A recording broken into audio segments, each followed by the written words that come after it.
Welcome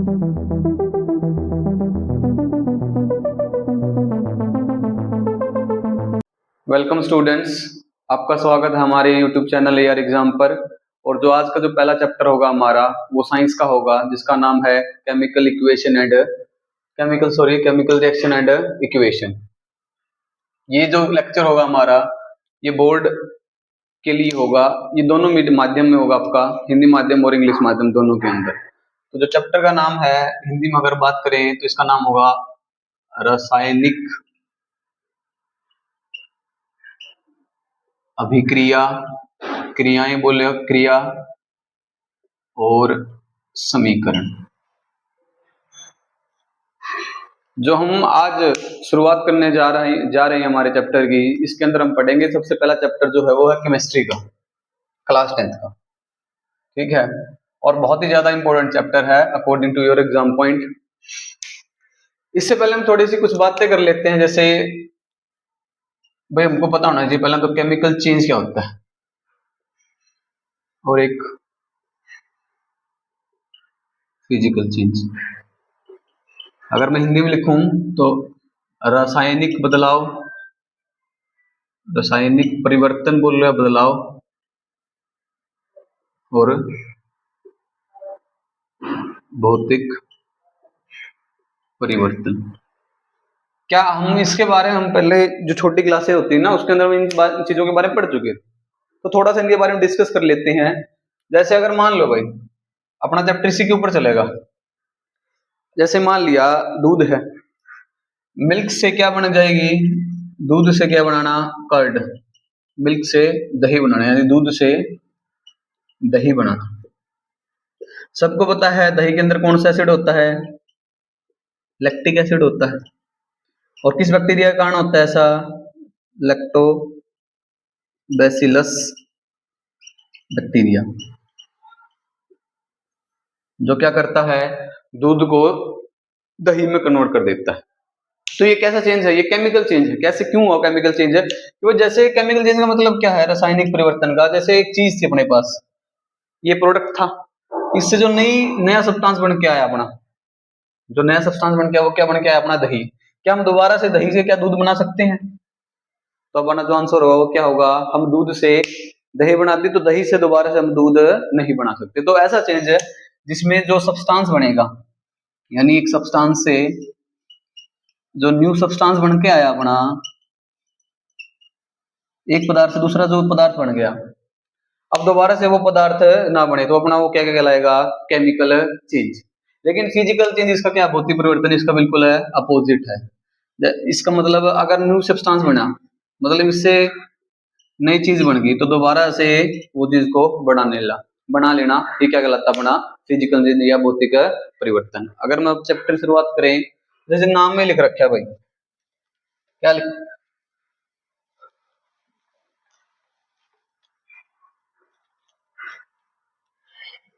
देखो नाम में ही है केमिकल रिएक्शन, यानी सीधी सी बात है केमिकल रिएक्शन कब होगी, हम किसको बोलेंगे, रासायनिक अभिक्रिया होने लग रही है। इसका मतलब क्या है कि जो अपनी चीज थी यहाँ पे, अपना सब्सटेंस था, उससे नई चीज बन गई, उसका मतलब क्या हुई, यहाँ पे रिएक्शन हुई, और रिएक्शन होने के बाद अपने पास न्यू सब्सटेंस बन के आया, नया पदार्थ बन के आया, और नया पदार्थ जो बना उसे हम क्या बोलेंगे, केमिकल चेंज, और इसी को हम क्या बोलते हैं, केमिकल रिएक्शन बोलते हैं। समझना ये बात। जैसे हम अगर मैं बुक की बात करूं, जैसे बुक में लिख रखा है, अपना जो लेक्चर होगा ना वो एनसीईआरटी बुक बेस्ड होगा सारा का सारा, ठीक है। और ये सारी मतलब बोर्ड की जितनी भी क्लासें हैं सबके लिए हेल्पफुल है। जैसे इसमें लिख रखा है, milk is left at room temperature during summer. भाई गर्मियों के टाइम अगर हम दूध को छोड़ दें तो दूध क्या हो जाता है, खराब, कारण टेम्परेचर चेंज होने के कारण। An iron tawa nail is left expose to humid atmosphere, grapes get fermented, food is cooked, food get digest in our body, we respire. ये सारे चेंज, हम सांस लेना, भोजन को खाना, जब डाइजेशन करना, ये सारे के सारे कैसे चेंज है, केमिकल चेंज है। एक और चेंज जिसमें बोथ होगा ना, जैसे मान लो अपने पास एक कैंडल है, ठीक है, अब कैंडल के अंदर दोनों चेंज हो गए, केमिकल चेंज भी होगा प्लस फिजिकल चेंज भी होगा, रासायनिक परिवर्तन भी होगा और भौतिक परिवर्तन भी होता है किसके अंदर, कैंडल। क्यों, जब कैंडल बर्निंग होती है तो फिजिकल स्टेट कैसी थी इसकी, वैक्स थी ना, वैक्स क्या होगी, मेल्ट होगी, तो केमिकली चेंज हो गया, फिजिकली चेंज हो गया, भौतिक रूप से शेड में चेंज आके देखने पर परिवर्तन होता दिखाई देता है, उसको हम फिजिकल चेंज बोलते हैं। केमिकली बर्निंग होने लग रही ना, तो बर्निंग ऑफ कैंडल, मोमबत्ती का जलना ही क्या कहलाऊगा, केमिकल चेंज यानी रासायनिक परिवर्तन कहलाता अपना। तो अब जैसे अगर मैं आगे बात करूं इस चैप्टर के अंदर, जो सबसे पहले एक्टिविटी है क्रियाकलाप 1.1, चैप्टर की शुरुआत करते हैं। एक्टिविटी 1.1 क्रियाकलाप 1.1। इस क्रियाकलाप के अंदर क्या क्या रखा भाई अपने अंदर कि क्या है, बर्नर लेना अपने को, ठीक है, मैग्नीशियम रिबन लेनी है, वॉच ग्लास लेनी है। देखो इसके अंदर मेटल लेनी है, मेटल हिंदी में बोलेंगे धातु, वो धातु का क्या नाम है, मैग्नीशियम। सिंबल क्या आता है इसका, Mg, तो मैं Mg से दिखाऊंगा भाई आपको, ठीक है। Mg लेनी, मैग्नीशियम रिबन लेनी है, पट्टी सी लेनी इसकी, लेनी मैग्नीशियम रिबन। अब इस मैग्नीशियम रिबन को क्या करना है, अब इसको करना है जलाना, अपने को क्या करना है, जलाना है। तो क्या करोगे, जैसे बर्नर है बर्नर, अब बर्नर जब जलाओगे तो फ्लेम निकलेगी बर्नर में से जलाने पर। तो जैसे आप इसको यहाँ पे अपने क्या ले आए, मैग्नीशियम रिबन ले आए, यहाँ पे अपने क्या ले रखी थी, वॉच ग्लास बोल लो इसको, इसको क्या बोल लो, इसी का नाम क्या होता है, चाइना डिश, ठीक है। अब जैसे ही आप, अब देखो यहाँ पे क्या होने लग रहा है, एयर है, इन्वायरमेंट में क्या है, एयर है भाई, अपनी वायु है। एयर में मेनली कौन सी गैस है, मेनली जो कम्बशन में हेल्पफुल करती है, आप सबको पता होगा कम्बशन के लिए, दहन के लिए सबसे इंपॉर्टेंट गैस कौन सी है, ऑक्सीजन। तो कम्बशन के लिए कौन गैस है, ऑक्सीजन आ गई। अब जैसे ही आप इसको क्या करोगे, बर्न जलाओगे, इसको जलाएंगे, when we burn Mg in presence of air, air का मतलब वायु यानी ऑक्सीजन। जब हम मैग्नीशियम को, धातु को किसमें जलाएंगे, एयर में जलाएंगे, ऑक्सीजन की यानी उपस्थिति में, तो क्या होगा, तो अब यहाँ पे ही क्या होगा, आपका केमिकल रिएक्शन टेक प्लेस करेगी। कैसे करेगी देखो, तो अब जैसे इसको जलाओगे ना, तो इसमें क्या होगा, देखो मैग्नीशियम थी, मैग्नीशियम को किसमें जलाया, एयर में, एयर का मतलब मैं यहाँ पे ब्रैकेट में ऑक्सीजन लिख दूं। जैसे ही आपने इसको ऑक्सीजन में जलाया, तो अब इसमें पक्का है कि कुछ ना कुछ चेंज तो होगा। क्या दी आपने इसको, हीट दी, उष्मा दी है, उष्मा दी है, तो क्या होगा, अब यहाँ पे खास बात होती है मेटल्स की, जब भी मेटल्स को यानी धातुओं को ऑक्सीजन की उपस्थिति में रिएक्शन करवाते हैं, जब भी धातु किसके साथ अभिक्रिया करती है, जलाई जाती है, ऑक्सीजन में, हीट का सिंबल होता है डेल्टा, यूं लिखते हैं हीट का सिंबल को अपन। तो हमेशा ही क्या बनता है, मेटल का ऑक्साइड बनेगा भाई, ध्यान रखना है बात, क्या बनेगा हमेशा, मेटल का ऑक्साइड यानी धातु का, धातु ऑक्साइड हमेशा क्या बनेगा, धातु का ऑक्साइड बनेगा, जब भी मैग्नीशियम को हम क्या करेंगे, जलाएंगे, बंद करेंगे। तो वही चीज है, अब मैग्नीशियम एक मेटल है, एयर यानी ऑक्सीजन है, तो क्या बनेगा फिर, मेटल का ऑक्साइड क्या बनेगा, मैग्नीशियम ऑक्साइड। मैग्नीशियम थी, एयर में क्या किया, हीट किया, और क्या बन गया, मैग्नीशियम है ऑक्साइड। तो ध्यान रखोगे कैसे जलेगी। अब बात ये भी आ गई, आप जब आप बुक पढ़ोगे ना साथ में जैसे, तो सबसे आसान चीज क्या है, पढ़ते हुए टाइम भाई अपने, जैसे मैं आपको बोर्ड पे करवाऊंगा, तो आप साथ में क्या रखो, अपनी बुक रखो, ठीक है। और बुक में जैसे मैंने एक्टिविटी 1 करवा दी, तो एक्टिविटी 1.1 के बाद क्या होगा, जैसे मैं आपको ये चीजें करवाऊंगा, एक ही चीज करवाएंगे भाई एनसीईआरटी बुक में से, तो साथ में क्या होगा भाई, जैसे आप घर पे जाके पढ़ोगे ना, जैसे इसमें लिख रखा है, you must have observed that magnesium ribbon burn with a Darjeeling white flame and change into white powder. तो ये इंपॉर्टेंट रिजल्ट निकल के आया इस एक्टिविटी का। क्या निकल के आया, जब भी आप मैग्नीशियम को क्या करोगे, बर्न करोगे, तो ये जैसे आपने कभी पटाखे जलाए, अनार जलाया है, तो अनार जलाते टाइम आप देखोगे ना वो निकलती चिंगारी बिल्कुल। तो वही काम यहाँ पे है, जब मैग्नीशियम रिबन को जलाओगे ना तो व्हाइट डार्जिलिंग फ्लेम निकलेगी। आप इसको सीधे बोल सकते हो श्वेत चमकदार ज्वाला। और जलने के बाद मैग्नीशियम कौन जलेगा, मैग्नीशियम कैसी कैसी फिल्म देगा, ध्यान रखना भाई, एक नंबर पूछ ले पेपर में। इसका रिजल्ट है, किसका रिजल्ट, एक्टिविटी 1.1 का क्या रिजल्ट है कि भाई मैग्नीशियम को जब ऑक्सीजन में जलाते हैं तो क्या होता है, तो मैग्नीशियम का ऑक्साइड बनता है। और ऑक्साइड बनेगा, ये पूछ ले भाई मैग्नीशियम फ्लेम कैसी होगी, कैसी किस प्रकार की ज्वाला देगी, तो व्हाइट डार्जिलिंग फ्लेम, श्वेत चमकदार ज्वाला देगी। ठीक है, और ये पाउडर अब ये जो कन्वर्ट होगा किस में आ जाएगा, ये मैग्नीशियम है अब सॉलिड फॉर्म में था, सॉलिड में तो रहेगा लेकिन किस फॉर्म में आ जाएगा, अब ये व्हाइट पाउडर बन जाएगा भाई, ध्यान रखना। ये है रिजल्ट इस एक्टिविटी का, श्वेत चूर्ण बन के आएगा भाई अपना। और इसको हम किसके अंदर कलेक्ट कर लेंगे, मैंने पिछले दिखाया था चाइना डिश के अंदर, इसको किससे क्या कर लेंगे, कलेक्ट, किसको, मैग्नीशियम ऑक्साइड। समझ में आई इतनी चीज भाई। अब देखो, अब चैप्टर का नाम ही क्या था, केमिकल रिएक्शन, रासायनिक अभिक्रिया, रासायनिक अभिक्रिया ही है भाई। मेटल थी, मेटल को एयर में लेके आए, एयर है अपने पास अराउंड इन, अब हम भी क्या लेते हैं, ऑक्सीजन लेते हैं। तो जैसे आप ऑक्सीजन में एयर में लेके आए, आपने बर्नर के द्वारा क्या दी, इसको हीट दी। तो जैसे ही मैग्नीशियम को, मेटल को क्या दी, ऑक्सीजन की प्रेजेंस में हीट दी। यानी जैसे जब हम धातु कौन सी, मैग्नीशियम को ऑक्सीजन की उपस्थिति में क्या देते हैं, उष्मा देते हैं, जलाते हैं, तो क्या बनता है हमेशा, मेटल का ऑक्साइड, धातु का ऑक्साइड, इसलिए क्या बन गया, मैग्नीशियम ऑक्साइड। और ये जो लिखने का तरीका है ये, इसको क्या बोलते हैं, केमिकल रिएक्शन। क्या क्या बोलते हैं, कैसे बोलते हैं, देखो ध्यान से, इसको मैं रेज कर देता हूं। ये रिजल्ट है,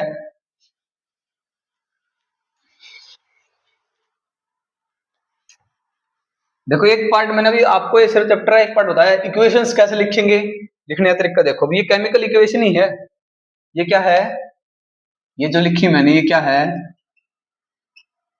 केमिकल इक्वेशन ही है, ये रासायनिक समीकरण ही है। समीकरण जैसे मैथ में लिखते थे ना, वैसे है, वैसे नहीं है। अब सबको पता है भाई, अगर मैं सिंबॉलिक के रूप में बात करूं तो मैग्नीशियम का सिंबल सबको पता है, Mg होता है ठोस अवस्था में, ऑक्सीजन यानी गैस में। और आपने क्या दी, डेल्टा, डेल्टा मतलब किसका सिंबल बता दिया मैंने, हीट का यानी उष्मा का। और हमेशा क्या बनेगा, मैग्नीशियम का ऑक्साइड, धातु का ऑक्साइड। अब ये जो मैंने लिख दी, यही क्या आपकी केमिकल रिएक्शन, और यही क्या बोलेंगे आप इसको, केमिकल इक्वेशन, रासायनिक समीकरण। अब बात पता क्या आती है, बात ये आई भाई, ये मैग्नीशियम ऑक्साइड बना तो कैसे बना। तो आपने 9th क्लास में टेबल मिलेगी, 3rd या 4th चैप्टर में, 9th क्लास की एनसीईआरटी बुक में, तो आप उसमें एक टेबल देखोगे जिसमें आपने एक चीज पढ़ के आए होगे, चार्ज वाले चैप्टर, चार्ज पढ़ा होगा आयन पर, एलिमेंट पर, कंपाउंड पर चार्ज पढ़े होगे। तो उसमें क्या था, उसके अंदर मैग्नीशियम के ऊपर होता हमेशा चार्ज कैसा होता है, Mg2 पॉजिटिव, जिसके ऊपर पॉजिटिव होगा वो क्या बनाता है हमेशा, कैटायन, क्या बनाएगा, कैटायन यानी धनायन। और जिसपे ये नॉन मेटल है, ऑक्सीजन नॉन मेटल होती है, इसमें क्या होता है O2 नेगेटिव, ये क्या बनाएगा हमेशा, एनायन यानी ऋण आयन, क्या बनाएगा, ऋण आयन बनाएगा। अब इन दोनों को देखो, सबको पता है कैटायन आयन से जुड़ता है, पॉजिटिव नेगेटिव जुड़ेगा। तो कैसे जुड़ते थे हम इसको दिखाते थे, यहाँ पे देखना कैसे दिखाते थे भाई, Mg है और O है, इसमें +2 था, -2 था, 4 से हम कट गए, क्रॉस मल्टीप्लाई करवाओगे तो क्या बनेगा। अब जो देखो, जो ऊपर था ना वो 4 नीचे लिख दिए हमने, आवेश नीचे लिख दिए। अब क्या करोगे, अब जैसे अब यहाँ पे कट के बराबर हो गया ना चार्ज, तो 1 है तो Mg1, और ऑक्सीजन कितना है 1, तो क्या बन गया MgO, क्या बन गया भाई अपना MgO। ये इस प्रकार बनती है। तो आपको ये चार्ज है ना, आप ये रट्टे मत मारो कि भाई MgO ऐसे बना, MgO याद करना अपने को। आपको क्या, आप क्या करेंगे, वो टेबल याद करके मैं आपको कभी मतलब आगे क्लास में लिखवा भी दूंगा वो टेबल बोर्ड पे। तो अब वो चार्ज याद कर लेना भाई, मैग्नीशियम पे 2 पॉजिटिव होता है, ऑक्सीजन पे O2 नेगेटिव होता है, और दोनों मिलकर एक कंपाउंड बनाएंगे। एलिमेंट से बनता है हमेशा, कंपाउंड बनता है, तत्वों से मिलकर यौगिक यौगिक बनते हैं। तो MgO बन गया मैग्नीशियम ऑक्साइड। और कैसी जब जड़ता है तो कैसी फिल्म देता है, व्हाइट डार्जिलिंग फ्लेम। और किस फॉर्म में आएगा, व्हाइट पाउडर में आएगा। सबको समझ में आ गई इतनी बात। अब देखो भी आगे,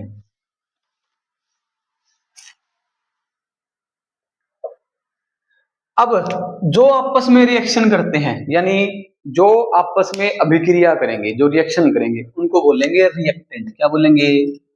रिएक्टेंट। क्या बोलेंगे भाई? रिएक्टेंट यानी अभिकारक। अभिकारक। रिएक्टेंट जो आपस में क्या करेंगे?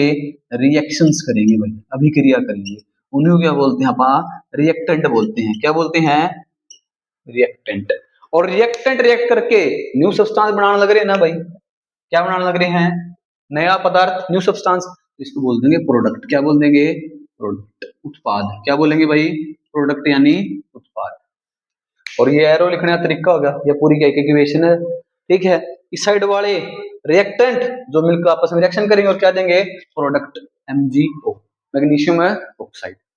इसी ये चीजें थी, इसमें बेसिक चीजें, कंसेप्ट। ये एक्टिविटी होगी आपके 1.1, क्रियाकलाप 1.1 हो चुकी है।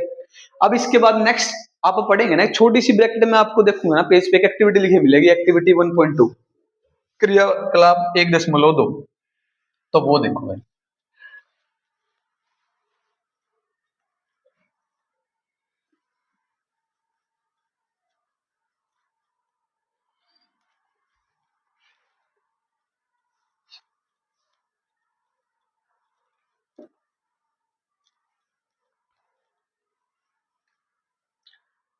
जब आप घर पे पढ़ोगे ना भाई अपनी बुक साथ में रख के, तो एक्टिविटी 1.2 क्रियाकलाप है 1.2, इसके अंदर क्या लिख रखा है अपना?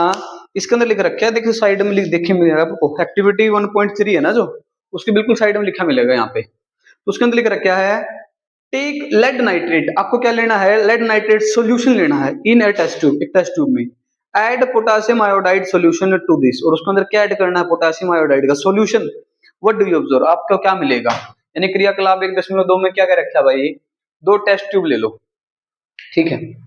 एक टेस्ट ट्यूब में तो लेना लेड नाइट्रेट। क्या लेना भाई? अपने पास मान लिया एक टेस्ट ट्यूब ये थी, सॉल्यूशन बनाने अपने को, दो टेस्ट ट्यूब है ए और बी। ए में लेना भाई अपने को लेड नाइट्रेट। क्या लेना है? Lead nitrate. और इसमें क्या लेना अपने को? Potassium iodide. और इनके क्या बनाने हैं? सॉल्यूशन। सॉल्यूशन यानी विलियन। विलियन मतलब सॉल्यूशन, मतलब लिक्विड फॉर्म में जो होगी आपकी, ठीक है। अब देखोगे भाई, अब सबसे पहले बात तो ये आ कि इनका फॉर्मूला क्या होगा। पेपर में डायरेक्ट एनसीईआरटी ने पूछा था एक बारी, ठीक है, प्रीवियस ईयर एग्जाम में, कि लेड नाइट्रेट का फॉर्मूला, केमिकल फॉर्मूला क्या होता है। तो सबको पता है, रट्टा मार रखा होगा ज्ञान। तो क्या होता है? लेड होता पीबी, और नाइट्रेट क्या? NO3, PbNO3 की ट्वाइस, ये रट्टा मार रखे हैं। पता किसी को है ही नहीं भाई कैसे बना। मैंने बताया था भाई आपको टेबल याद करनी पड़ेगी अगर आपको याद करनी है तो। और टेबल में क्या था भाई? लेड के ऊपर चार्ज कितना होता है? देखो यहाँ पे कर देता हूँ भाई। लेड पे चार्ज होता है Pb2 पॉजिटिव, और नाइट्रेट पे चार्ज होता है NO3 नेगेटिव। ये हो गया, ये हो गया था। तो जब दोनों को अब अगर आप कंबाइन करोगे ना भाई, Pb2 पॉजिटिव और NO3 पे एक नेगेटिव है यानी 2, और एक क्रॉस मल्टीप्लाई करवाएंगे तो Pb पे तो एक आ गया, और इस पूरे के ऊपर कितना आ गया? 2। तो लेड नाइट्रेट ये बन गया भाई अपना लेड नाइट्रेट, PbNO3, PbNO3 की ट्वाइस, PbNO3 की ट्वाइस, ठीक है। ये लेड नाइट्रेट का फॉर्मूला था जो आ चुका है। और इसका क्या लेना अपने को? सॉल्यूशन लेना है, विलियन, ठीक है। उसी प्रकार आप किसका बनाओगे? Potassium iodide. पोटासियम यानी के, पोटासियम का सिंबल के होता है। अगर चार्ज की बात करूं पोटासियम पे तो कितना होता है? पॉजिटिव। आयोडाइड का मतलब आयोडीन, आयोडाइड का मतलब है आयोडीन। आयोडीन क्या है? नॉन मेटल है। समझ में आ गई सबके बात। तो आयोडीन, आयोडीन पे एक नेगेटिव होगा, तो दोनों को जब एक एक क्रॉस मल्टीप्लाई करवाओगे तो क्या बनेगा? Ai। इसका भी क्या लेना अपने को? सॉल्यूशन, ठीक है। ये पोटासियम आयोडाइड, ये लेड नाइट्रेट, दोनों फॉर्मूला हो गए। अब दोनों को एक टेस्ट ट्यूब में क्या अपना, इसमें क्या अपना मान लिया PbNO3 है, और इसमें क्या है? Ki। दोनों को मिक्स कर दो, और मिक्स करने के बाद जो क्या होगा, अब दोनों केमिकल है तो केमिकल रिएक्शन होगी, रासायनिक है तो रासायनिक अभिक्रियाएं होंगी भाई। और कैसे अभिक्रिया होगी? देखो,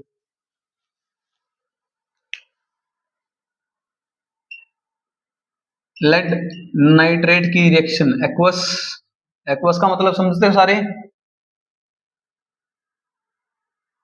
एक्वस,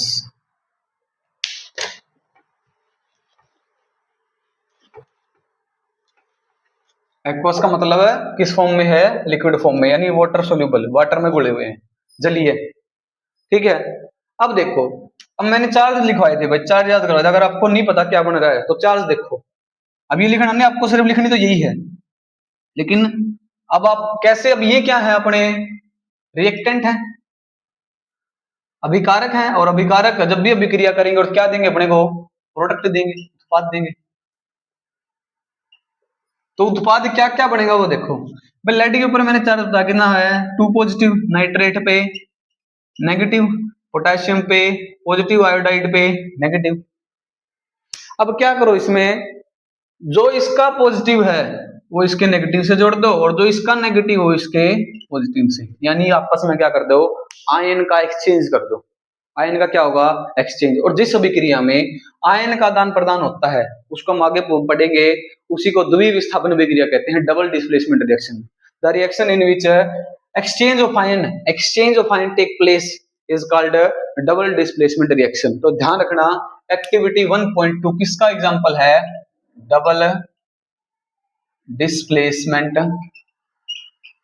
रिएक्शन का, द्वि विस्थापन अभिक्रिया का एक क्या है, उदाहरण है भाई, ध्यान रख लोगे। तो देखो भी, तो क्या बन रहा है देखो, PbI यानी लेड आई, आई मतलब आयोडीन, आयोडाइड, तो क्या बन गया, लेड आयोडाइड, क्या बनेगा, लेड आयोडाइड। और ये क्या बनेगा, पोटेशियम नाइट्रेट, ये क्या बनेगा, पोटेशियम नाइट्रेट, क्या बनेगा, पोटेशियम नाइट्रेट। और जब इनकी रिएक्शन होगी ना तो ये आएगा ठोस अवस्था में, और ये वाटर में घुल जाएगा, मतलब सॉल्यूशन बनेगा, इसका सॉल्यूशन होगा विलयन, और इस फॉर्म में होगा ठोस। अगर ये ठोस है तो ये अपना, जैसे मान लो टेस्ट ट्यूब में डाल रखा था, 2 टेस्ट ट्यूब थी, एक मिक्स कर दिया आपस में, तो इस टेस्ट ट्यूब में एक तो वाटर मतलब सॉल्यूशन बन गया, विलयन बन गया, एक का तो क्या बन गया, वो क्या बन गया, पोटेशियम है नाइट्रेट। और जो जिसके टुकड़े यूं ठोस अवस्था में आ गए वो क्या बन गया अपने, लेड आयोडाइड, क्या बन गए, इसको क्या बोलेंगे, लेड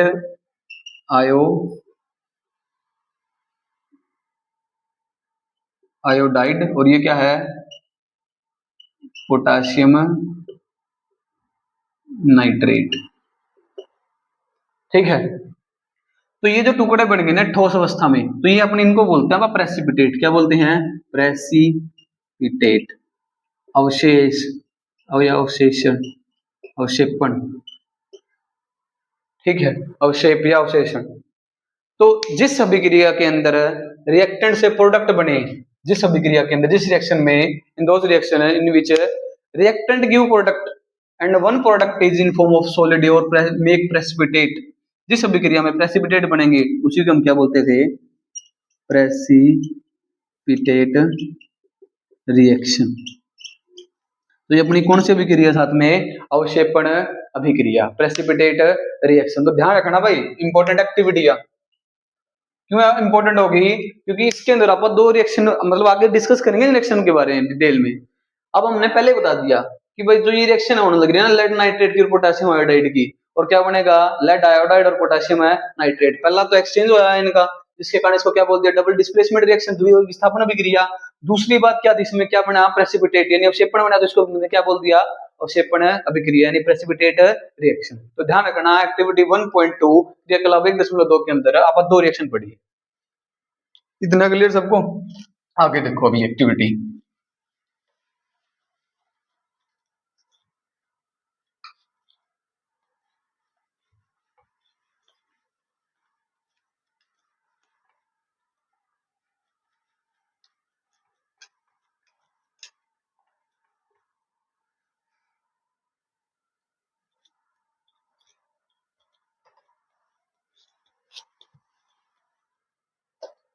क्रियाकलाप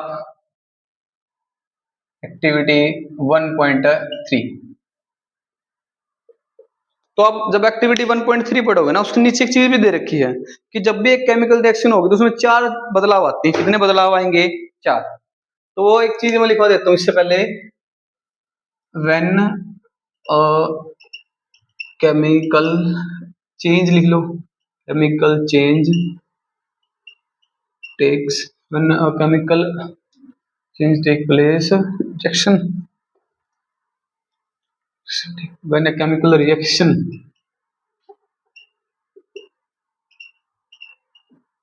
place for changes you observed। जब भी अभिक्रिया होगी रासायनिक अभिक्रिया तो आप चार बदलाव देखो, कितने बदलाव? चार। मैं लिख देता हूं एस, जैसे इसमें लिख रखिए change in state, change in colour, evolution of gas, change in temperature, यानी एस सी जी टी। बस इतना ऐसे याद करने का तरीका ऐसे ढूंढ लो भाई, S G T. S G T मतलब है, एस का मतलब क्या है? स्टेट, हिंदी में बात करूं तो अवस्था। सी का मतलब है कलर, कलर का बात करूं तो रंग। और जी का मतलब है भाई कोई गैस तो नहीं निकल रही बाहर। और टी का मतलब है टेम्परेचर, यानी तापमान में परिवर्तन, यानी change in state, change in colour, evolution of gas और चेंज इन टेम्परेचर। चार बदलाव हो गए जब भी आपकी reaction chemical reaction take place करिए। अगर पेपर में पूछ ले भाई एक नंबर में आ जाए, क्या कहते हैं कि बताओ कि जब केमिकल रिएक्शन होती है तो उनमें से कौन कौन से बदलाव होते हैं, तो ध्यान रखना अगर ऑप्शन में इनमें से कोई एक है तो उस पर क्या कर देना? टिक। कौन कौन सा? S C G T. S मतलब स्टेट अवस्था, सी मतलब कलर, जी मतलब गैस, टी मतलब टेम्परेचर तापमान। तो ये चार क्या होते हैं? चेंज आपको देखने को मिलते हैं जब भी रासायनिक अभिक्रिया होती है, यानी केमिकल रिएक्शन होती है। जैसे अब यही आपको मैं अब डेमो दूंगा इनका, जैसे पीछे भी हुआ था, लेकिन जब एक्टिविटी पढ़ेंगे ना 1.3 उसमें देखना।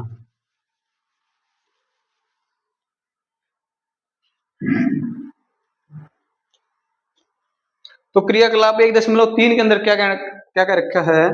Take a few zinc granules in a conical flask और a test tube, add diluted hydrochloric acid और sulphuric acid to this, you observe anything happen in it. तो देखो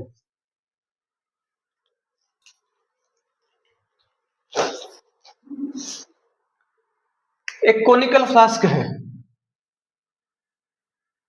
जब आप लैब में देखोगे ना इस प्रकार से, ये कोनिकल फ्लास्क है और इसमें ये ट्यूब लगा दी, ठीक है। क्या है ये? कोनिकल फ्लास्क, और ये कॉर्क रबड़ की होती है कॉर्क, और ये ट्यूब लगा दी, गैस ट्यूब बोल रहे हो इसको, ठीक है। क्यों? ताकि कोई गैस निकल तो ऑब्जर्व हो जाएगी। अब इस कोनिकल फ्लास्क के अंदर क्या ले रखे हैं? Zinc granules. जिंक का फॉर्मूला सूत्र होता है Zn। जिंक के टुकड़े हैं, डाल दी टुकड़े में, पहला इसको मतलब कॉर्क को हटा के, और क्या डाल दी इसके अंदर? टुकड़े डाल दिए। किसके टुकड़े डाल दिए अपने को? जिंक के। अब इस जिंक ग्रेनुल्स के अंदर आप एसिड को ऐड करना है। क्या ऐड करना है? एसिड को। अब आपका एसिड होना चाहिए डाइल्यूट। अब इससे यहाँ पे यहीं पे देख लो, अब एसिड है ना, अगर मैं बोलूं तो डाइल्यूट, ठीक है, और एक मैं बोलूं concentrated acid, concentrated acid, Hindi में डाइल्यूट को बोलते हैं तनु, और कंसंट्रेटेड मतलब सांद्र। अगर जब भी अम्ल के साथ ये दो शब्द लिखे मिले तो इनका क्या मतलब होता है? डाइल्यूट का मतलब होता है किसी भी एसिड को क्या करना? वीक करने के लिए उसके अंदर क्या मिलाना? वाटर ऐड करना, यानी पानी को मिलाना। यानी आपको प्योर फॉर्म में नहीं लेना भाई। अगर आपका एसिड प्योर फॉर्म में तो उसको बोलेंगे 100%, अगर प्योर है, प्योर फॉर्म में है तो उसको बोलेंगे कंसंट्रेटेड एसिड। क्या बोलेंगे? कंसंट्रेटेड एसिड, सांद्र अम्ल। लेकिन अगर उसके अंदर वाटर मिला रखे अपने को, अपना वीक करना थोड़ा सा, उसके अंदर वाटर पानी मिला दिया तो उसको बोलेंगे डाइल्यूट करने लग रहा है, डाइल्यूशन, तो उसको बोलेंगे DIL डॉट डाइल्यूट एसिड। तो इसमें दो एसिड में से आप एक भी कोई भी ले लियो, कौन सा भी एक, कोई भी एक। कौन कौन से कह रखे हैं? चाहे तो आप डाइल्यूट HCl एसिड ले लो भाई, या फिर डाइल्यूट H2SO4 सल्फ्यूरिक एसिड। ध्यान रखना भाई, यो हाइड्रोक्लोरिक एसिड है और यो सल्फ्यूरिक एसिड। ये क्या है? सल्फ्यूरिक एसिड, सल्फ्यूरिक अम्ल। मैं आपको रिएक्शन दोनों की दिखाऊंगा, आपकी मर्जी, आप एक कर लेना, ठीक है। अब जैसे आप इसके अंदर क्या डाल दिया, मैंने क्या ऐड कर दिया? एसिड। मैं दोनों में ले लूंगा, HCl भी, और या फिर आप क्या डाल दियो? H2SO4। ठीक है, सल्फ्यूरिक अम्ल। और दोनों दोनों कैसे लेने हैं, डाइल्यूट तनुकृत जो तनुकृत मतलब कर रखे होंगे वो अम्ल लेने हैं, वो आपको क्या लेने हैं, ऐसे लेने। डाल दिया तो सीधी सी बात है भाई। अब दो चीज हैं, रिएक्टेंट है दोनों के दोनों, क्या है, दोनों के दोनों रिएक्टेंट है, अभिकारक है, तो क्या होगी, रिएक्शन होगी, केमिकल रिएक्शन, रासायनिक अभिक्रिया होगी। अब रिएक्शन होगी तो अपने को क्या मिलेगा, रिजल्ट यानी प्रोडक्ट मिलेगा, और प्रोडक्ट में क्या मिलेगा, आपको रिजल्ट परिणाम मिलेगा। इसकी रिएक्शन देखो फिर भाई, जिंक था, ठोस था, क्या डाला, डाइल्यूट, जैसे मैं पहले डाल देता हूँ HCl एसिड के साथ दिखा देता हूँ आपको, लिक्विड फॉर्म में होगा ना। तो देखो ध्यान से, बस आपको पता है HCl एसिड पे अगर मैं आयन, अगर मैं पूछूं ना, बात करूं भाई आयन में तोड़ने की, भाई आयन में कैसे टूटेंगे, तो ये कैसे टूटता है, H पॉजिटिव और Cl नेगेटिव, और Zn में कितना होता है, Zn इसके ऊपर Zn2 पॉजिटिव, ये चार्ज होता है, आवेश होता है इनके ऊपर। तो अब जब ये टूटेगा तो ध्यान से देखो, जुड़ोगे इसके साथ तो क्या बनेगा, जिंक क्लोराइड, क्या बनेगा, जिंक क्लोराइड।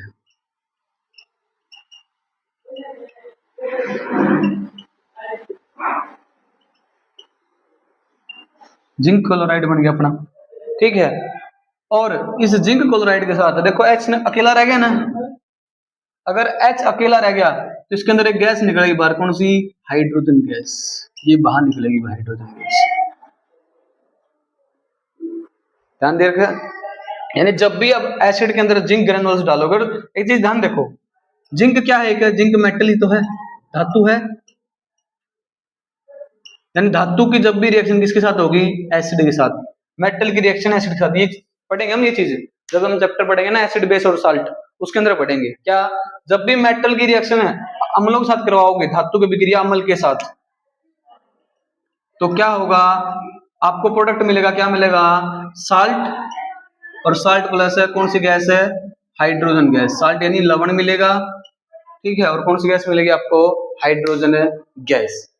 ये रिजल्ट होता है भाई, ध्यान रखना, कभी भी जब भी धातु की अभिक्रिया अम्लों के साथ करवाओगे, या अम्ल ही तो है एसिड, तो साल्ट बना जिंक क्लोराइड, और कौन सी गैस बाहर निकली, हाइड्रोजन गैस। तो मैंने एक चीज बताई थी, जब भी केमिकल रिएक्शन होगी, रासायनिक अभिक्रिया होगी, तो चार बदलाव होंगे, SCGT लिखवाया था ना, SCGT।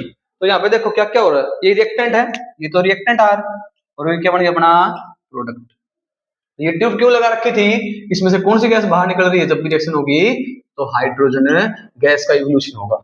स्टेट था, कलर था, evolution of hydrogen gas, change in temperature, तापमान में बदलाव, तो क्या हुआ इसमें, कौन सी गैस बाहर निकली, हाइड्रोजन गैस। तो इवोल्यूशन ऑफ गैस, जब भी केमिकल रिएक्शन यानी रासायनिक अभिक्रिया होगी, तो हाइड्रोजन गैस बाहर निकलती है। वही किसके साथ होगा, वही आपका सल्फ्यूरिक एसिड के साथ होगा। कैसे, देखो मैं एक बार मतलब सारा इरेज करके आपको अच्छे से लिख के देता हूँ।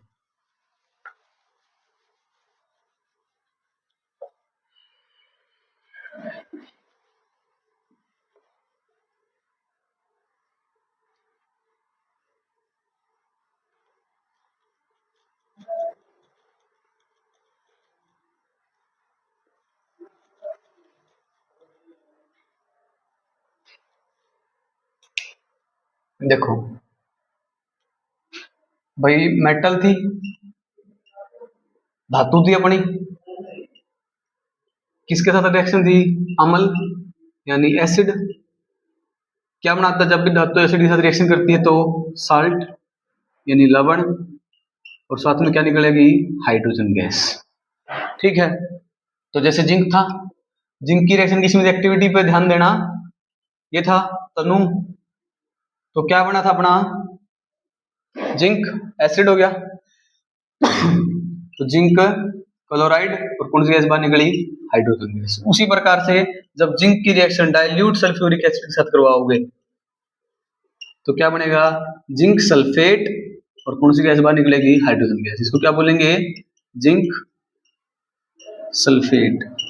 कैसे बना, जिंक पे चार्ज होता है 2 पॉजिटिव, H पॉजिटिव, SO4 है 2 नेगेटिव, तो ये इसके साथ करेगा, ये H बाहर निकलेगा किसके रूप में, गैस के रूप में, ठीक है। तो ये अपनी एक्टिविटी थी 1.3, जिसके अंदर आपने ये चीजें देखी थी। अब आगे देखना,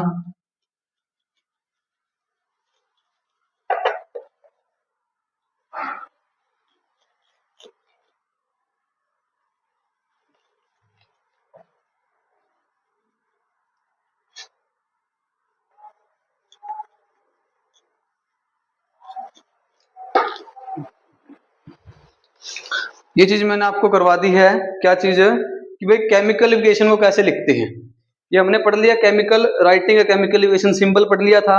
और ये केमिकल आप ये जब पढ़ोगे ना घर पे तो आपको ये सब समझ में आ जाएगा।